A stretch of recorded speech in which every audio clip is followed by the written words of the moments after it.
வணக்கம், good morning, happy morning, wonderful morning. Since அப்படிங்கிற பேருல எந்தெந்த ஹேபிட்ஸ்லாம் நம்மளுக்கு கெடுதல்ங்கிறத பற்றி நம்ம பேசிகிட்டு இருந்தோம். நேற்று கோவத்தை பற்றி பேசினோம். இன்னைக்கு இன்னொரு விஷயத்தை பற்றி பேசுறதுக்கு வினோத் எடுத்துகிட்டு வந்திருக்கிறாரு. அதை பற்றி நான் பேசலாம்னு நினைக்கிறேன். வினோத், நம்ம அதை பற்றி இது பேசுவோம். வந்து எல்லாருக்கும் ஃபர்ஸ்ட் என்ன நினச்சிக்கிறாங்கன்னா இது வந்து லேசினஸ் தான். ஆனால் அது லேசினஸுக்கு மேலேயாம் இது வந்து ஸ்லாத். ஸ்லாத் கோர் டெஃபினேஷன் வந்து it's not laziness, just laziness. It is emotional spiritual ஆப்பத்திங்கிறாங்க. It is refusal to do what needs to be done. ஒரு தொழில் வந்து செய்யாமல் இருக்குது. Both in daily rituals, in moral and spiritual life. லைஃபே வந்து அப்படியே ஹேன்னு வராமல் ஹூ கேர்ஸ்ன்னு இருக்குது மாரியாம். நீங்கள் என்ன? இது வந்து அகெயின் இது நெக்ஸ்ட் சாப்டர் ஆஃப் கீதாவில் நம்ம எக்ஸ்பிளைன் பண்ணோம். கர்மயோகான்னு பேர். மொத்தம் இந்த உலகத்தில் பிறந்துட்டோன்னு வைங்க. ஒன்ஸ் பிறந்துட்டோன்னா போகிறது தான் நிச்சயம், மற்ற ஒன்றுமே நிச்சயம் கிடையாது. ரைட்டா? வாழ்க்கையை வாழ்ந்து தான் ஆகணும். நம்மளுக்கும் அனிமல்ஸுக்கும் என்ன வித்தியாசம்னா, அனிமல்ஸுக்கு பாஸ்ட்டும் தெரியாது, ஃப்யூச்சரும் தெரியாது. எல்லாமே அவங்களுக்கு ப்ரெசண்ட் தான். இப்போ என்ன நடக்கிறதுங்கிறது தான் அவங்களுக்கு முக்கியம். நம்மளுக்கு தான் ஒரு பாஸ்ட்டும் இருக்குது, ஒரு ஃப்யூச்சரும் இருக்கும். Unfortunately live in the past or live in the future. We don't live in the present. என்னோட பர்சனல் அனுபவம், நான் ஸ்லாத்து அப்படிங்கிறத ஒரு த்ரூ அவுட் மை லைஃப் நான் பார்த்துருக்கேன். இது எப்படி இப்போ பார்ப்போம், நான் பார்த்த அனுபவம் எப்படின்னா, நான் வந்த சொசைட்டியில் நான் ஸ்டார்ட் பண்ணும்போது, நான் பிறந்து first 15 or 16 years of my life வந்து ஒரு பெரிய ஜாயிண்ட் ஃபேமிலியில் இருந்தோம். ஒரு 5 பேர் 6 பேர் எங்கள் அம்மா அப்பாவோட கூட பிறந்தவங்க, எங்கள் அப்பாவோட கூட பிறந்தவங்க ஒரு 5 பேர். எல்லாருமே பக்கத்தில் தான் இருப்பாங்க. ஒரு 3-4 பேர் ஒரே வீட்லேயும் இருப்பாங்க.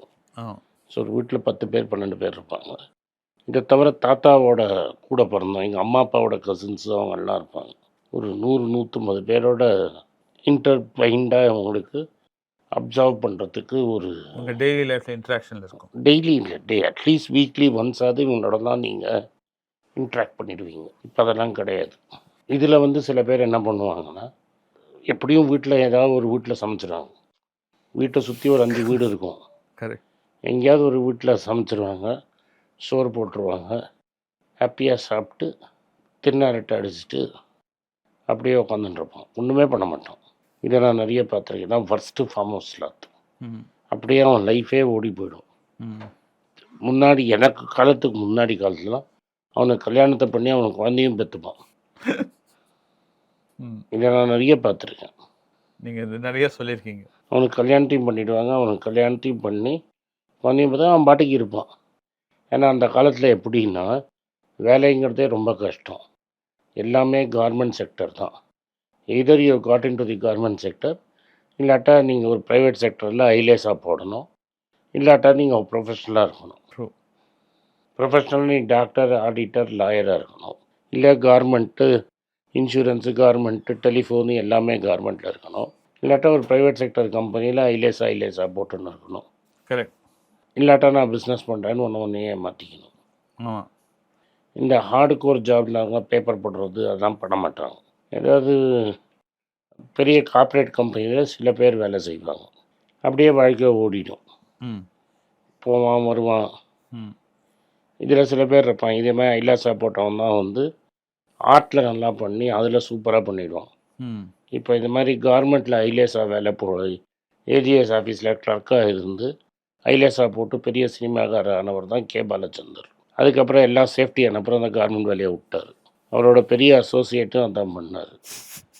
நாளைக்கு ட்ராமா போட்டு ஊற்றிக்கிச்சுன்னு வை, எப்படியும் அங்கே போய் கையெழுத்து போட்டு சம்பளம் வாங்கிடலாம். கரெக்ட். அப்போ ஒருத்தன் சினிமா எடுத்துக்கிட்டே கார்மெண்ட் ஆஃபீஸில் வேலை பண்ணிட்டான்னா அவன் எப்படி வேலை பண்ணியிருப்பான்னு நீ பார்க்கலாம். இது வேலை செஞ்சவன். முக்கால்வாசி பேர் சினிமாலாம் எடுக்க மாட்டான். அங்கே வந்து அரட்டை அடிப்பான், குமுதம், ஆனந்த விகடன் தான் படிப்பான். அந்த காலத்து பேங்க்கெல்லாம் நீங்கள் பார்த்தது இல்லை. வெறும் மேனேஜர் மட்டும்தான் வேலை செய்வான். அந்த கிளர்க்கெல்லாம் வேலையே செய்ய மாட்டாங்க. கல்கி, ஆனந்த விகடன், குமுதம் இது மாதிரி பேப்பர்லாம் எடுத்துகிட்டு வந்து அங்கே உட்காந்து படிச்சுன்னு இருப்பாங்க. மேக்சின் அடுக்கி இருக்கும். அதை படிச்சுக்கிட்டு கரெக்டாக 3 மணிக்கான பையன் மாட்டின்னு போயிடுவாங்க. இது ஒரு கும்பல். இதுதான் கார்மெண்ட்டு. இன்சூரன்ஸ் கம்பெனி, பப்ளிக் செக்டர்லாம் எவனும் வேலையே செய்ய மாட்டான். வேலை செஞ்சால் நீ எங்கேயோ ப்ரமோட் ஆகிடுவார் 100 பேர்.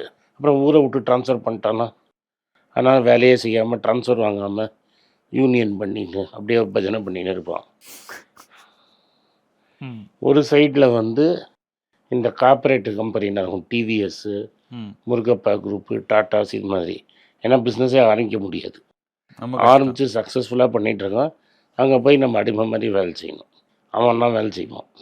இந்த கவர்மெண்ட் பப்ளிக் செக்டர்லேயும் எக்ஸ்ட்ராடினரியாக வேலை செஞ்சவன் தான் இருக்கான். பட் அதெல்லாம் ரொம்ப கம்மி. Most of the life people either கடைங்கிற பேரில் ஸ்லாத்து, வேலை வாய்ப்பு கிடைக்கலங்கிற பேரில் ஸ்லாத்து, இல்லாட்டா இது மாதிரி கவர்மெண்ட் ஆஃபீஸில் போய் கிளரிக்கல் உத்தியோகம் பண்ணி ஸ்லாத்து. ஸோ இதுமாரி நீங்கள் சொல்கிறது உண்மை. ஏன்னா 2 வித்தியாசமாக இருக்கும். ஏன்னா நீங்கள் 2-3 நாள் முன்னாடி நம்ம மன்மோகன் சிங் பற்றி பேசும்போது அவர் இந்த கவர்மெண்ட் செக்டரில் தான் இருந்து பெரியவர் ஆனார். சரிங்களா, ஹார்ட் ஒர்க் பண்ணார். இ brought in people கவர்மெண்ட் செக்டருக்குள்ளது, ஆல் ஹார்ட் ஒர்க்கிங். ஸோ இந்த ஜென்ரேஷனில் வந்து நீங்கள் சொல்ல எக்ஸாம்பிளோட மோஸ்ட் வந்து இந்த ஓவர் இன்டெலிஜென்ஸ். இப்போ இந்த கால ஜெனரேஷனில் என்ன ப்ராப்ளம் கேட்குறியா? Social media. சோஷியல் மீடியா தான் ப்ராப்ளமே கிடையாது. I won't blame social media. அப்பா அம்மாவுக்கு ஒரே பையன்தான், ரைட்டா? எய்தர் இட் இஸ் நெப்போ பேபிங்கிறாங்க. நெப்போ பேபி, அதான் 2 கிட், 2 பசங்க. நம்ம டைம்லேருந்தே அப்படி தான். நம்மளுக்கு நிறைய கசின்ஸ் இருந்தாங்க, ரைட்டா? நம்ம ஆக்சிடென்ட்லேயும் 3 பேர், நாம்லாம் 2 பேர் தான் நாம். இப்போ ஒத்தந்தான் நாம். ஸோ இந்த ஒத்தனுக்கு வந்து 4 கிராண்ட் பேரண்ட்ஸு, 2 பேரண்ட்ஸு, 6 பேர் வந்து அவனை ராஜா, கண்ணே, முத்தே, அவனை வந்து லிட்டில் சைனாவில் ஓப்பனாக சொல்லிடுவாங்க, லிட்டில் எம்பரர், லிட்டில் பிரின்ஸ், எம்ப்ரஸ்ன்னு. இந்த 4 பேர் கொஞ்சல் எல்லாமே இந்த ஒரு ஆளுக்கு தான்.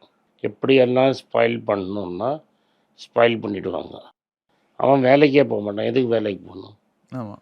ஸோ அவன் சோஷியல் பட்டர்ஃப்ளை மாதிரி இங்கேயும் அங்கேயும் ஃப்ளை பண்ணிகிட்டு இருப்பான். ப்ரொக்ராஸ்டினேட்டிங். வேலைக்கே போக ஜாலியாக இருப்பான். அவனுக்கு எப்படியும் அப்பா அம்மா கார் வாங்கி கொடுத்துருவாங்க, ஒரு வீடு இருக்கும், முறுக்கு, தட்டை, சீடை எல்லாம் வாங்கி கொடுத்துருவாங்க. அதெல்லாம் சாப்பிட்டு ஜாலியாக இருப்பான். எதுக்கு அவன் செலவுக்கு காசு கொடுத்துருவாங்க. அப்புறம் என்ன, சரி, இப்போ 9 to 5 மட்டும்தான். ஏதாவது வேலைக்கு நீ கூப்பிட்டா கூட 9 to 5 தான் நான் வேலைக்கு வருவேன், நான் எதுக்கு வேலை பண்ணணும்? இது மாதிரி நிறைய பேர் இருக்காங்க. சரி, இப்போ நம்ம ஆடியன்ஸில் வந்து 2-3 அப்பா எல்லாம் ஒரு பேரன் தாத்தாலாம் வந்து பார்த்து இது நீங்கள் சொல்கிறது ஒரு திடீர்னு அவங்களுக்கு ஸ்ட்ரைக் ஆகுது. நான் வந்து என் பேரன் பையனை ரொம்ப ஸ்பாயில் பண்ணுறேன். அவங்க இப்போ என்ன ரெமீடியல் ஸ்டெப்ஸ் இங்கேருந்து எடுக்கலாம்? ரெமீடியல் ஸ்டெப்ஸ் எடுக்கவே முடியாது. அவுட்டுங்கிறீங்க? அவுட்டு தான். நான் உனக்கும் தெரியும் எனக்கும், unless the parent wants to do it. அதுதான் கேட்குறேன். அது பண்ண முடியாது. It's two painful. சொல்கிறவன் தான் தப்பு. என் குழந்தை தப்பே பண்ண முடியாது. கரெக்ட். அது ஃபஸ்ட்டு நம்ம ஒத்துக்கணும். நம்ம சுச்சுவேஷன் கரெக்ட் இல்லை, நம்ம பசங்க கரெக்டான நிலைமையில் இல்லை, நான் தான் அந்த ப்ராப்ளமுக்கு காரணம். அதே ஒத்துக்க மாட்டோமே. அதுதான் ஃபஸ்ட்டு ரியலைசேஷன் இருக்கணும். அதே வராது. நான் என்னோட சுற்றி பார்க்குறதுல எனக்கு பசங்க இல்லாதனால I am able to observe it very clearly. நான் இருக்கும்போது ஏன் நம்ம சொல்லிட்டே இருக்கேன், டேய் உனக்கு 50 வயசு ஆகுது. நான் என்ன சொல்கிறேன்னா, நான் வந்து I am not I never been responsible for. சரி, அது ஒன்று வீடியோ நான் சொல்லணும் என்னெல்லாம் எனக்கு செஞ்சுருக்காருன்னு. சரிங்களா, என்னெல்லாம் இப்படிலாம் கஷ்டப்பட்டு என்ன நான் இப்படிலாம் அவரை டார்ச்சர் பண்ணியிருக்கேன்னு. பட் திலீப் அங்கே இருக்கிற அவருக்கும் தெரியும். But what I am trying to say is today's kids are spoiled. I agree. But அண்ணன் சொன்னது ரொம்ப உண்மை. இதில் என்ன சொல்கிறேன்னா, somewhere along the line first பேரண்ட்ஸுக்கு அது ஸ்ட்ரைக் ஆகணும். நம்ம பசங்க போகிற பாதை கரெக்ட் இல்லைன்னு. எங்கள் அண்ணனுக்கு அது என்னை பார்த்து ஸ்ட்ரைக் ஆச்சு. என்ன தான் அவரும் பயங்கரமாக ஸ்பாயில் பண்ணார். எங்கள் அப்பா அம்மா தான் எங்கள் அண்ணன் தான் நிறையா ஸ்பாயில் பண்ணார். ஆனால் நான் திருத்தினு தான் எங்கள் அண்ணன் தான். அவருக்கு எங்கேயாவது ஒரு நிலைமையில வந்து புரிஞ்சுடுத்து இதுமாரி என் தம்பி சரியான ரூட்டில் போகலன்னு. அதுக்கப்புறம் என்னை பயங்கரமாக மாற்றினார். ஸோ அதை கர்னல் ஆஃப் ட்ரூத்தை தான் நம்ம வந்து ஒரு இது பார்க்குறோன்னா அதை சரி பண்ணணும்னா அது கலெக்டிவாக அம்மா, தாத்தா, பாட்டி எல்லாரும் சேர்ந்து தான் அதை மாற்ற முடியும். ஓவர் நைட்டும் மாற்ற முடியாது. பல மல்டி இயர் ப்ராசஸ். ஆமாம். இனிமேல் இந்த வீடியோ பார்த்து உங்களுக்கு பிடிச்சிருந்தா இந்த வீடியோவை லைக் பண்ணுங்கள், எங்கள் சேனலை சப்ஸ்கிரைப் பண்ணுங்கள், பெல் நோட்டிஃபிகேஷன் தட்டுங்க. இந்த வீடியோ முடிஞ்சால் உங்கள் சொந்தக்காரங்களுக்கும் ஃப்ரெண்ட்ஸுக்கும் அனுப்புங்க. நன்றி, வணக்கம். வணக்கம். வணக்கம். எனக்கு ஒரு விஷயத்தை அட்டென்ஷனுக்கு கொண்டு வந்திருக்காங்க. என்னோட ஏஐ ஜென்ரேட்டட் இமேஜை பார்த்து யாரோ ட்ரேடிங்க்கு பணம் கொடுத்து ஏமாந்துருக்காங்க. ப்ளீஸ், உங்களுக்கு நான் பல தடவை சொல்லிட்டேன், இப்பவும் சொல்கிறேன், நான் யார்கிட்டையும் பணம் டைரெக்டாக வாங்குறது இல்லை, அப்பாயின்மெண்ட் பார்க்குறதே கிடையாது. அதனால் என்னை பார்க்கலான்னு யாராவது காசு கேட்டாலும் இல்லைன்னு சொல்லிவிடுங்க. அடுத்தது ஒரு இமெயில் ஐடி இருக்குது, அதில் போட்டால் எங்கள் டீம் கான்டாக்ட் பண்ணுவாங்க. அது டைம் ஆகுதுன்னா வினோதோட இன்ஸ்டாகிராம் அக்கௌண்ட்டில் வினோத்திட்ட மெசேஜ் பண்ணுங்க, அவன் என் தம்பி. அதுலேயும் அவன் காசு கேட்க மாட்டான். காசு கேட்குறாங்கன்னா ஏமாறுறீங்க. யார் என்ன சொன்னாலும் கம்பெனிக்கு செபி அல்லது ஐஆர்டிஏ அல்லது ஆர்பிஐ ரெஜிஸ்ட்ரேஷன் இருக்கணும். இந்த 3 ரெஜிஸ்ட்ரேஷன் ஏதாவது இருந்தால் தான் உங்களோட பணத்தை நீங்கள் கொடுக்கணும். நீங்கள் இன்கேஸ் ஆஃப் இன்சூரன்ஸ் டைரெக்டாக இன்சூரன்ஸ் கம்பெனிக்கு தான் கொடுக்கணும். இன்கேஸ் ஆஃப் ட்ரேடிங் நீங்களே புரோக்கர்கிட்ட போட்டு ட்ரேட் பண்ணணும். மியூச்சுவல் ஃபண்டும் கம்பெனிக்கு தான் கொடுக்கணும். த்ரூ எக்ஸ்சேஞ்சு நீங்கள் வாங்கிக்கலாம். இதெல்லாம் எதுக்கு நான் உங்களுக்கு சொல்கிறேன்னா, யாரையாவது சொல்கிறாங்கன்னு நம்பி ஏமாறாதீங்க. உங்களுக்காக நான் ட்ரேட் பண்ண முடியாது, அது இல்லீகல். நான் ட்ரேடும் பண்ணுறது கிடையாது. அதனால் ட்ரேடிங் ப்ராஃபிட் பண்ணி தரேன்னு சொல்கிறது ஏமாத்தல். எனக்கு ட்ரேடிங் பண்ண தெரியாது. என் பேரை சொல்லி ட்ரேட் பண்ணி உங்களுக்கு ப்ராஃபிட் ஷேரிங்னா ஃப்ராடு, ஏமாற்றம். நான் யார்கிட்டையும் காசு கேட்கல, கேட்கவும் மாட்டேன்.